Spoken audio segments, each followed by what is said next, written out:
방과 G7 정상회의 참석 사전 브리핑을 시작하겠습니다. 이재명 대통령은 6월 9일부터 18일까지 벨기에, 유럽연합, 이탈리아 교황청을 방문하고 프랑스의 에비앙에서 개최되는 G7 정상회의에 참석합니다. 먼저 첫 일정으로 이 대통령은 6월 9일부터 10일까지 브뤼셀에서 벨기에 및 EU 측과 정상회담을 가질 예정입니다.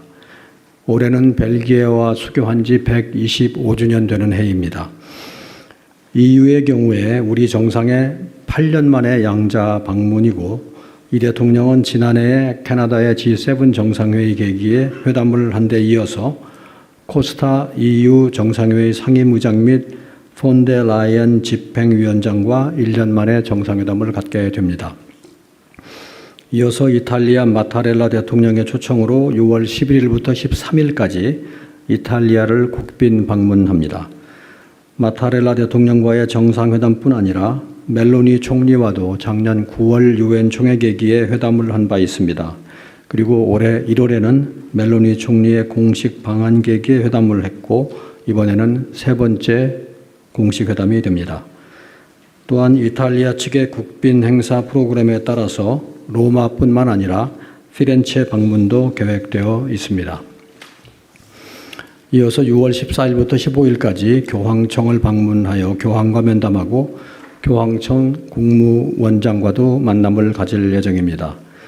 지난해 5월에 레오 14세 교황이 즉위한 후에 약 1년여 만에 우리 정상의 교황청 방문이 이루어지는 것입니다. 이 대통령은 마지막으로 6월 16일부터 17일까지 프랑스의 에비앙에서 개최되는 G7 정상회의에 참석합니다. 그러면 세부적으로 말씀을 드려보겠습니다. 벨기에 일정입니다. 이 대통령은 6월 9일 저녁 브뤼셀에 도착하여 우리 동포들과의 만찬 간담회로 벨기에 방문 일정을 시작합니다. 6월 10일 오전에는 드 웨베흐 벨기에 총리와 정상회담을 한 후에 오후에 필립 벨기에 국왕과 면담을 가질 예정입니다. 벨기에 방문의 길의 성과입니다. 첫째로 정상 간 신뢰와 유대감 구축 및 양국 간 향후 협력 방안 모색입니다. 우리 정부 출범 후에 벨기에 지도자와의 첫 만남으로 양국 간의 우호 협력 관계를 한 단계 더 높일 수 있는 실질적인 방안에 대해서 논의할 것으로 기대가 됩니다. 둘째로는 양국 간 중소기업 협력 확대를 위한 발판 마련과 우리 기업의 안정적인 대유럽 진출로 확보입니다.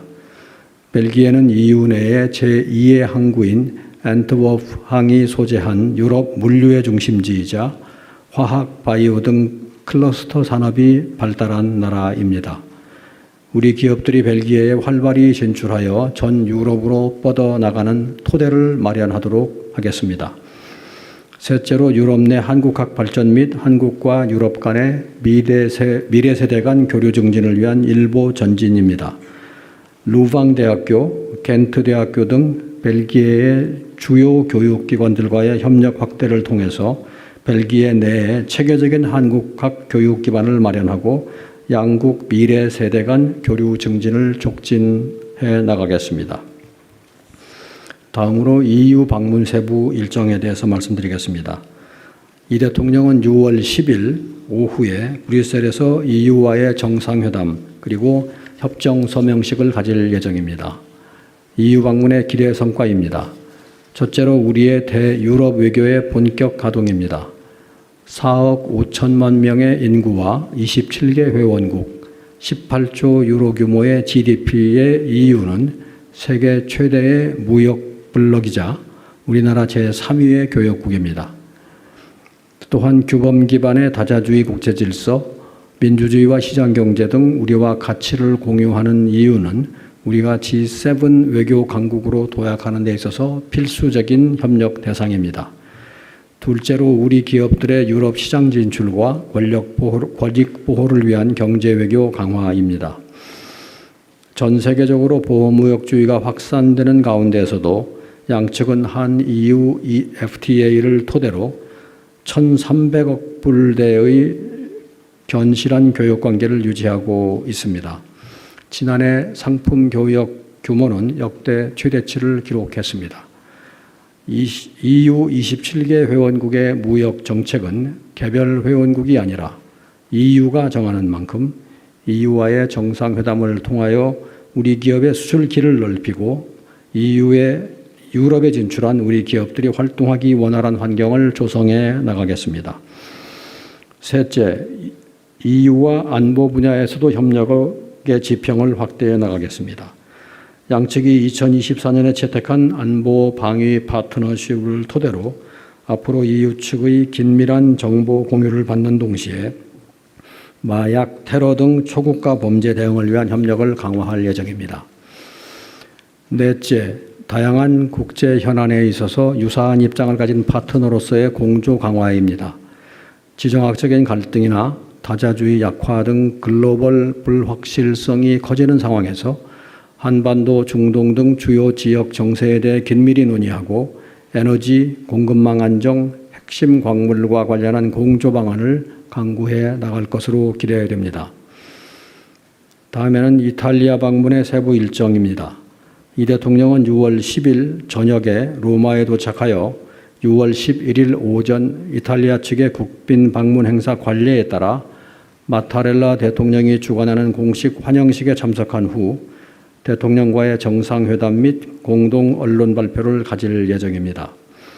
이후에 이탈리아 상하원 의장을 각각 면담하고 이탈리아 무명 용사의 묘에 헌화한 후 저녁에는 마타렐라 대통령이 주관하는 국빈 만찬에 참석합니다.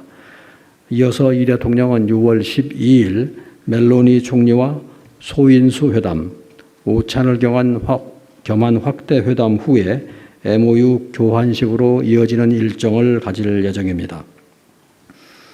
저녁에 이 대통령은 대통령실 주관 공식 환송식에 참석한 후 한 이탈리아 비즈니스 라운드테이블에 참석합니다.